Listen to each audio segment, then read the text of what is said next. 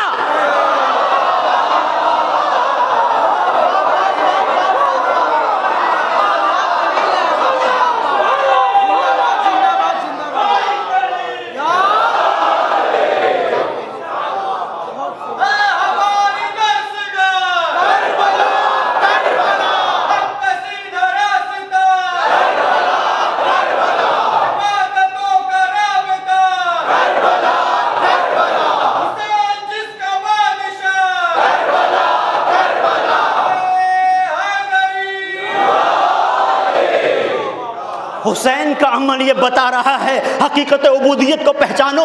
بندگی یہ نہیں ہے کہ نماز روزہ حج اور زکوٰۃ سے چپکے رہو، بندگی یہ ہے کہ ایک وقت میں پہچانو کہ خدا چاہتا کیا ہے۔ ہو سکتا ہے کہ خدا تم سے مطالبہ کچھ اور کر رہا ہو اور تم کسی اور طرف جا رہے ہو۔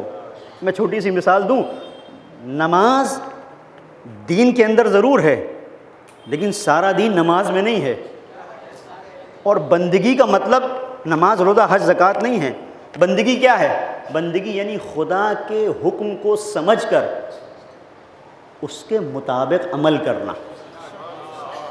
اور اسی لیے چھوٹی سی مثال ہے، آپ دیکھیں مستحب نماز آپ پڑھ رہے ہیں اور فقہا کا فتویٰ دیکھیں، ماں نے پکارا، آپ کہہ رہے ہیں نہیں بڑے خلوص کے ساتھ، اطمینان کے ساتھ اور بڑی محنت سے میں نے اپنے آپ کو جگا کر، نیند آ رہی تھی، نیند کا غلبہ تھا، وضو کیا، مثلا چائے بھی پی تاکہ یہ غلبہ نیند کا نہ رہے، میں چاہتا ہوں کہ نماز شب پڑھوں، اور نماز شب بہت اہم ہے، پروردگار کو مطلوب ہے، لیکن جسے مطلوب ہے وہی کہہ رہا ہے اگر ماں پکارے تو نماز شب نہیں، ماں کی آواز پر لبیک کہو۔ اب نماز نہیں، جبکہ نماز بہت معتبر، عزیزو یہی مرحلہ ہے جب امام وقت پکارے تو اس کا ساتھ دو، کربلا پہنچو، اب کعبہ کام نہیں آئے گا۔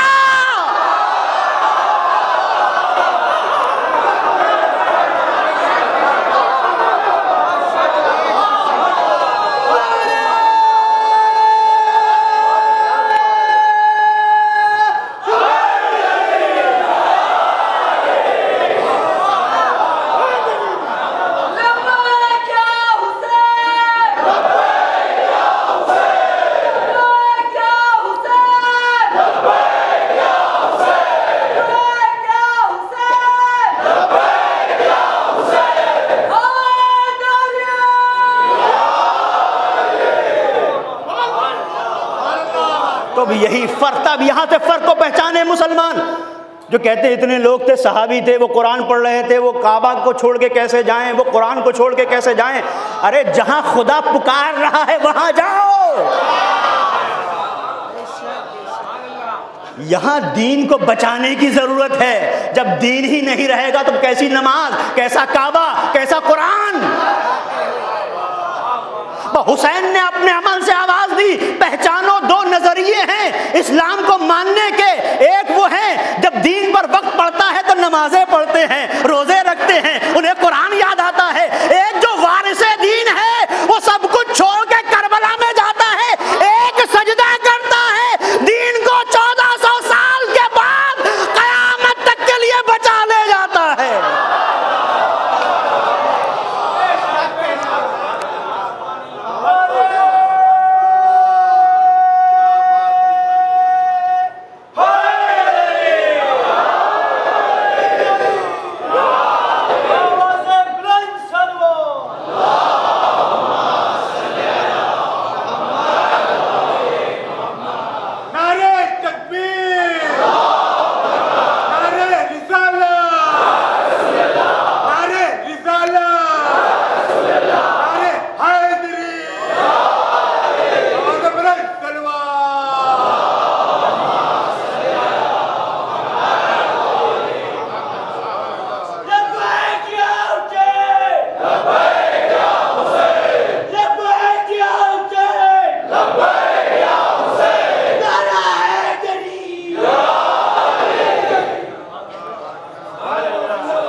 اور یہاں سے حسین نے مزاج کو پہچنوایا. اب آپ اپنے ہی اسی دنیا میں مثال دیکھ لیں کہ کتنی جگہ ایسی ہوتی ہیں کہ جہاں پر انسان مثلا گھر میں کچھ کام ہے. یہ ایک معمولی سی مثال ہے تو سمجھیے گا کتنی جگہوں پر ساس بہو کے جھگڑے کیوں ہوتے ہیں. جس وقت اس بیچاری جو ماں ہے کسی کی، جسے ساس کا نام دیا گیا ہے، وہ بھی تو کسی کی ماں ہے، اسے ماں بھی کہا جا سکتا تھا. جب اس بیچاری کو کسی مدد کی ضرورت ہے تو اس وقت انہوں نے وظیفہ شروع کر دیا ہے نہیں. تو باہر سے کوئی آئے اور کہے کہ بھئی یہ تمہاری ساس کی اتنی طبیعت خراب ہے، ان کو یہ دوا کی ضرورت تھی، یہ تھی ان کا یہ پرہیزی کھانا تھا، تم نے کیا کیا؟ تو کوئی کہے کہ نہیں ہم تو ورد کر رہے تھے، تسبیح پڑھ رہے تھے. تو یہ کون سی تسبیح ہے؟ تو یہی ساس والا مرحلہ وہاں پر تھا.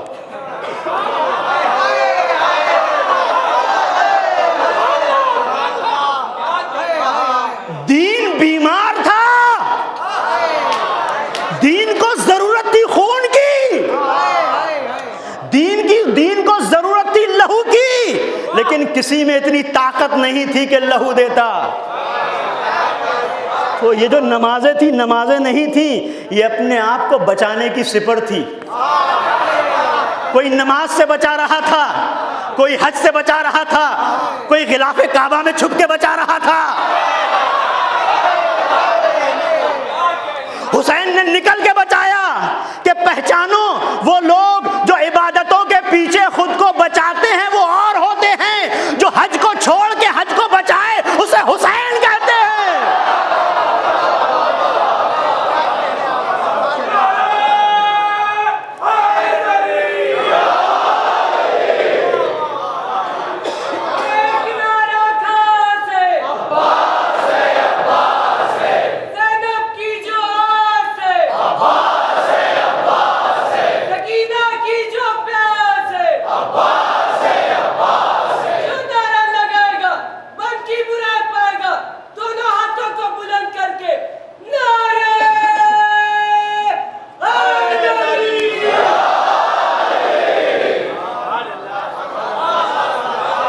اور یہ وہ لوگ تھے جن کے لیے خوبصورت انداز میں سید الشہداء نے بتایا تھے کون، ان کو پہچانو، یہ کون لوگ ہیں. اور آج بھی کربلا کہتی ہے ان لوگوں کو پہچانو جو صرف کھوکھلے نعرے کے ساتھ میں لبیک یا رسول اللہ کہتے ہیں.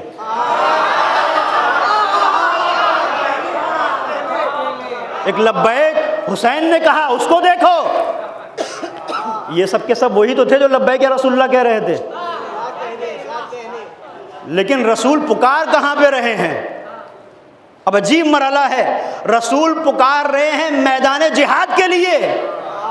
یہ کہ جو بڑے پریشان تھے جب حکم نماز آ رہا تھا کہ کہاں پھنسا دیا، اب ان کو نماز سے اتنی محبت ہو گئی ہے کہ نماز چھوڑ کے کہاں جائیں۔ تو سید الشہداء نے ان کو پہچنوایا ہے، کربلا نے نقاب الٹا ہے، آواز دی الناس عبید الدنیا، لوگ دنیا کے غلام ہیں، والدین لائق علی السنتہم، دین ان کی زبان پر چڑھا ہوا ایک ذائقہ ہے بس۔ الناس عبید الدنیا والدین لائق علی السنتہم یحوتونہ ما درت معاشہم، یہ اس وقت تک دین دین کرتے رہتے ہیں جب تک دین کے سائے میں ان کی روزی روٹی چلتی رہتی ہے۔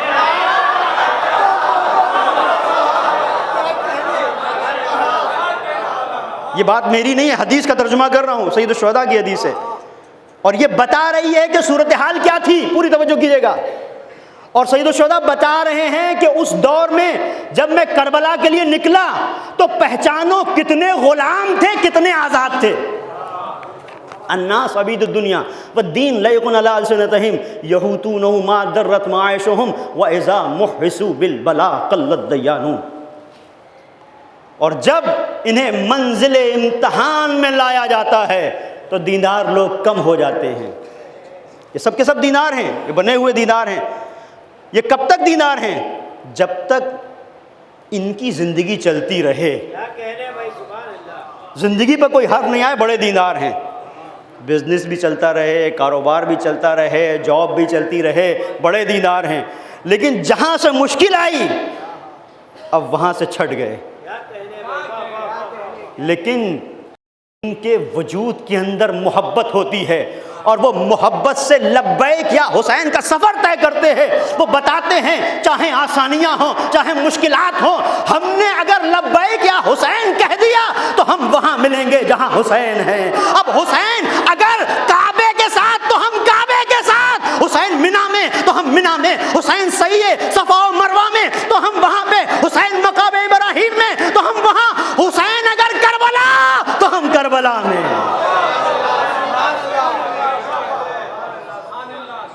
اور یہ کربلا پہنچنا اس بات کی دلیل ہے کہ ہم دنیا کے غلام نہیں ہیں، یہ کربلا بتاتی ہے۔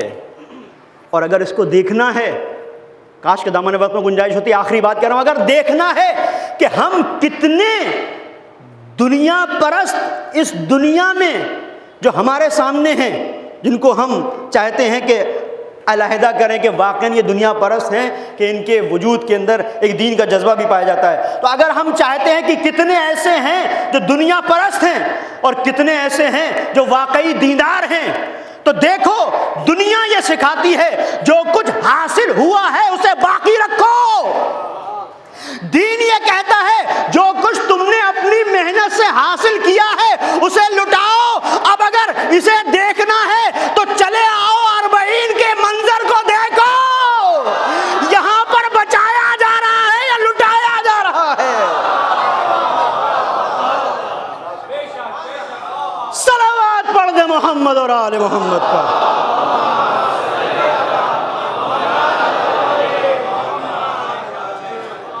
یہاں پہ دیکھو کہ کون دنیا کا کتنا غلام ہے، جہاں ہم سب کچھ چھوڑ دیتے ہیں اربعین آ رہا ہے۔ یہ کربلا ہے جو سکھاتی ہے۔ اب آپ سوچیں، سب سے عجیب و غریب آج کی دنیا میں جو پروفیشن ہے، جو شغل ہے، اس کو آپ دیکھیں، آج میڈیکل کی لائن میں کس طریقے سے لوگوں کو ذبح کیا جاتا ہے۔ بیچارہ ایک کڈنی لے کے جاتا ہے، دوسری غائب ہو جاتی ہے، اور کسی بھی جگہ پر آپ سوچ نہیں سکتے کہ بغیر کوئی آپ سے فیس لیے ہوئے ایک منٹ کے لیے دیکھنے کے لیے تیار ہو جائے۔ یہی پروفیشن، یہی مشغلہ، یہی انسان کا کام، یہی جاب جو دنیا سکھاتی ہے، جب انسان اربعین میں جاتا ہے تو اب وہ جو مریض ہے وہ ڈاکٹر کو تلاش نہیں کرتا، اب ڈاکٹر کہتا ہے تمہارا مرض کیا ہے۔ ساری خدمات، اب جتنی بھی خدمتیں آپ دیکھیں، کاش کے وقت ہوتا میں اس کی وضاحت کرتا پھر کسی موقع پر۔ اب دیکھیں وہ اپنا علم جو اس نے حاصل کیا ہے، اسے کوئی کسی عنوان سے اگر میکینک ہے تو اسے آپ دیکھیں کربلا میں، اس کے اندر مطالبہ کیا ہے، کچھ مل جائے یا نہیں، جو میرے اندر صلاحیت ہے اسے کام میں لے آؤں تاکہ کسی کو کچھ مل جائے۔ کیا صورتحال ہے. اب وہاں دیکھیں ہر ایک دوسرے کے لیے جیتا ہے، اپنے لیے نہیں. خود کے پیروں میں بھی درد ہو رہا ہے، بڑی دور سے آئے ہیں، لیکن تلاشتا ہے کوئی مل جائے تھکا ہوا تاکہ اس کے پیروں کو دبائے. یہ کربلا ہے، اور یہاں لے کے آتی ہے ہمیں کربلا. اور لبیک یا حسین جب کہا تو یہ مرحلہ ہے. اور یہ لبیک حسین اگر وجود کی گہرائیوں میں اتر جائے تو انسان کہاں سے کہاں پہنچتا ہے. بڑی محنتوں کے سائے میں، بڑی مشقتوں کے سائے میں عزیزوں یہ عزاداری ہم تک پہنچی ہے. عجیب مرحلہ ہے. نہ جانے کتنے ایسے لوگ تھے متوکل کے دور میں، 2 لوگ اگر جا رہے ہیں پابندی لگا دی، ایک جائے گا ایک قتل ہوگا. اور کتنی ماؤں نے اپنے بچوں کو اپنے سامنے قربان کر دیا کہ کربلا جانا ہے. کیا ہے کربلا؟ ہم کیا جانیں کہ کربلا کیا ہے. ایک شخص ہے، حسین کی مجلس کرتا ہے، حسین کا ماتم کرتا ہے. جب بھی محرم آتا ہے فرش ازا بچھا دیتا ہے حسین کے لیے.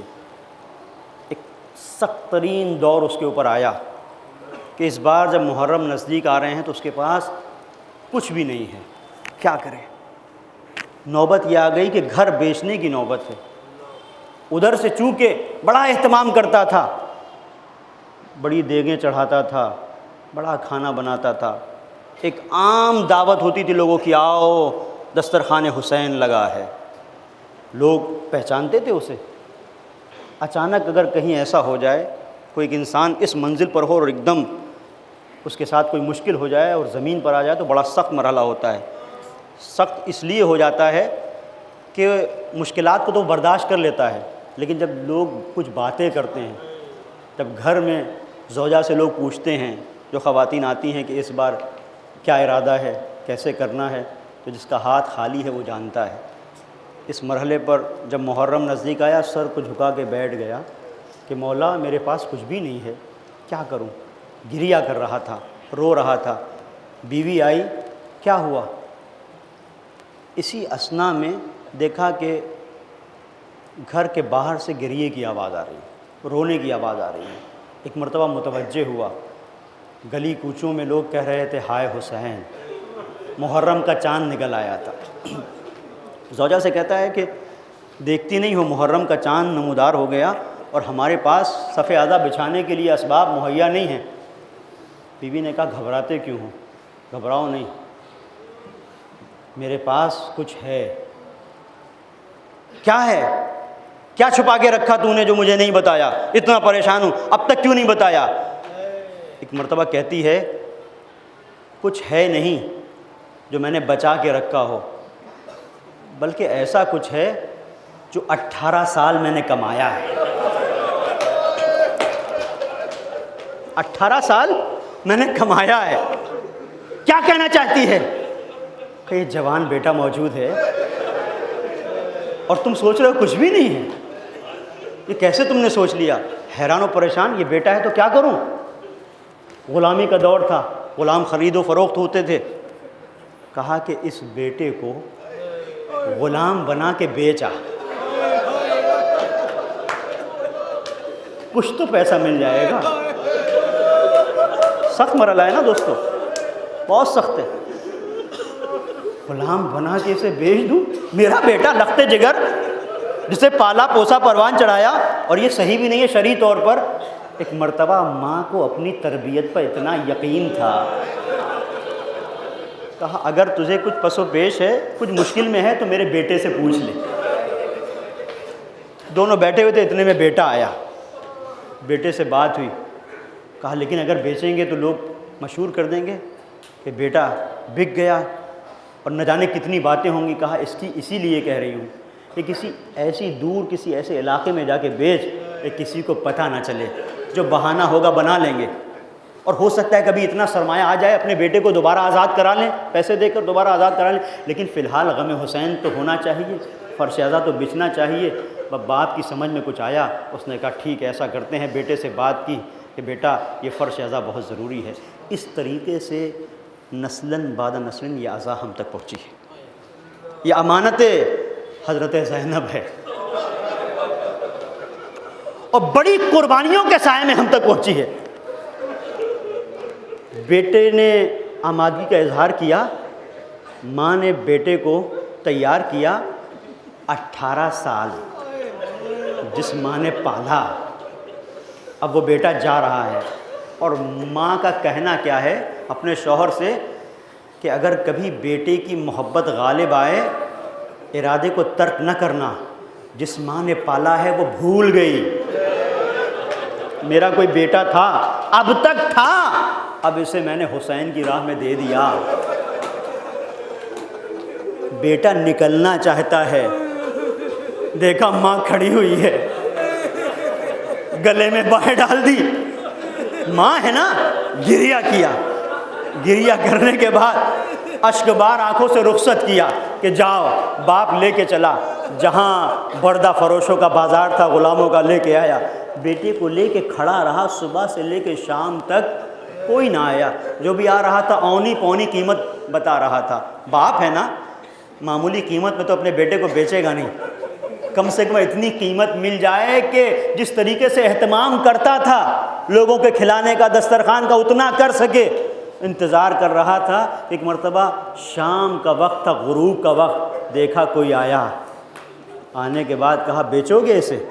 نہیں کہا تمہارا بیٹا ہے، یہ بھی نہیں کہا کہ غلام ہے، اس نے کہا ہاں اسی لیے تو لے کے آیا ہوں۔ کتنی قیمت ہے؟ اتنی قیمت، جتنی قیمت بتائی اتنی قیمت دے دی، اور کہا کہ بتاؤ اور تو ضرورت نہیں ہے؟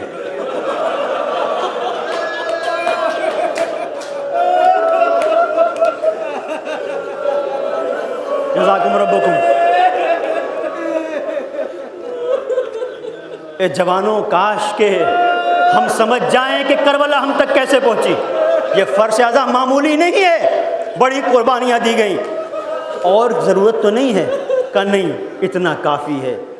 اب باپ تھا نا، بیٹے کو جدا کرنے سے پہلے کلیجے سے لگا لیا، بیٹا، مفہوم عرض کر رہا ہوں، بیٹا باپ کی آبرو اور عزت کا خیال رکھنا۔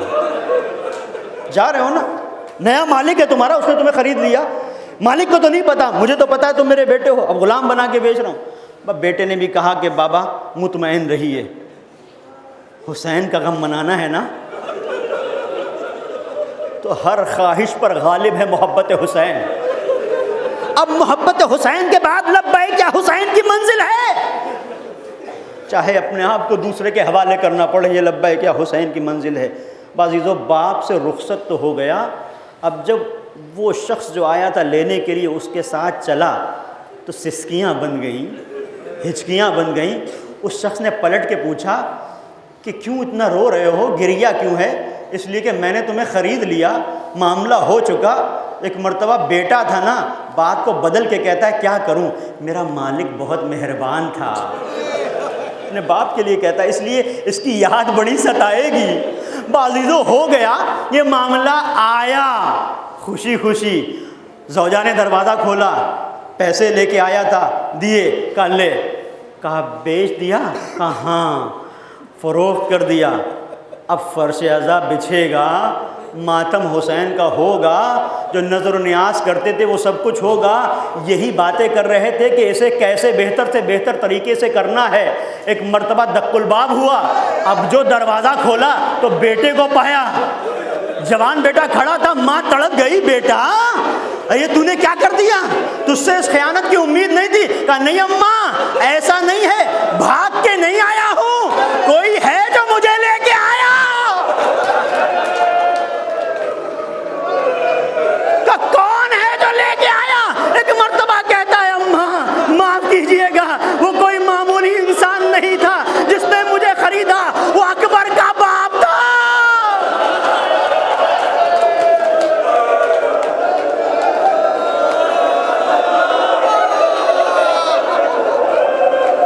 سلامت رہو، خدا کسی غم میں نہ رلائے سوائے غم حسین۔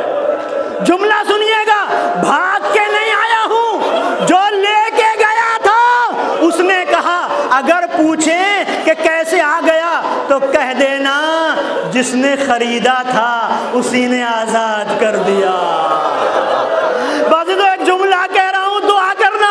ہم کہیں گے مولا فرش عذاب پر بیٹھے ہیں، آپ کے غلام ہیں، ارے دنیا نے اسیر کر لیا ہے، ہمیں آزاد کر دو مولا،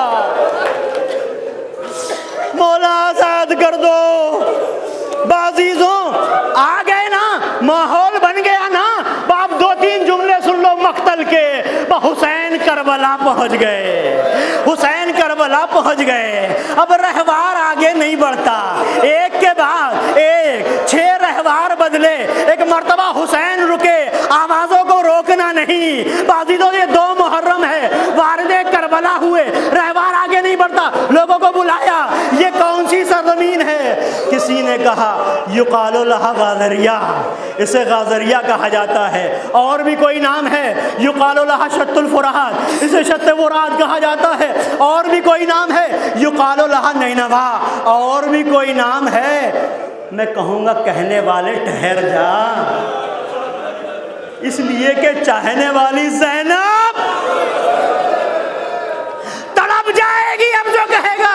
ایک مرتبہ کہنے والے نے کہا یقال لہا کرب و بلا، آواز دی ہا ہونا محل قتالنا، ہا ہونا محط رحالنا، ہا ہونا مصفق و دمائنا۔ پورا مرثیہ پڑھ دیا۔ زینب دیکھ رہی تھی یہی وہ جگہ ہے جہاں زہرا کا چمن اجڑ جائے گا، یہی وہ جگہ ہے جہاں اصغر خون میں تڑپے گا، یہی وہ جگہ ہے جہاں اکبر کے سینے میں ارے نیزے کی برجی ہوگی، نیزے کی انی ہوگی، ایڑیاں رگڑ کے دم توڑ دے گا، یہی وہ جگہ ہے عباس کے بازو کٹیں گے، یہی وہ جگہ ہے قاسم کی لاش پامال ہوگی۔ ارے حسین نے کہہ دیا، ارے کوئی زینب سے پوچھے اے بھیا ارے کس زمین پہ آ گئے، یہاں میرا دل بیٹھا جاتا ہے، اے زینب صبر کرو، ارے کربلا آ گئی۔ ارے دل زینب کو حسین نے مطمئن کر دیا۔ اے حسین جب کربلا پہنچے تھے زینب کو مطمئن کیا تھا، ارے آؤ 11 محرم لاشوں کے درمیان، زینب دیکھ رہی ہے، آواز دی آواز آخی کیا تو ہی میرا بھائی ہے؟ ارے کربلا آ گئی، زہرا کا چمن اجڑ گیا۔ سیعلم الذین ظلموا ایام انقلب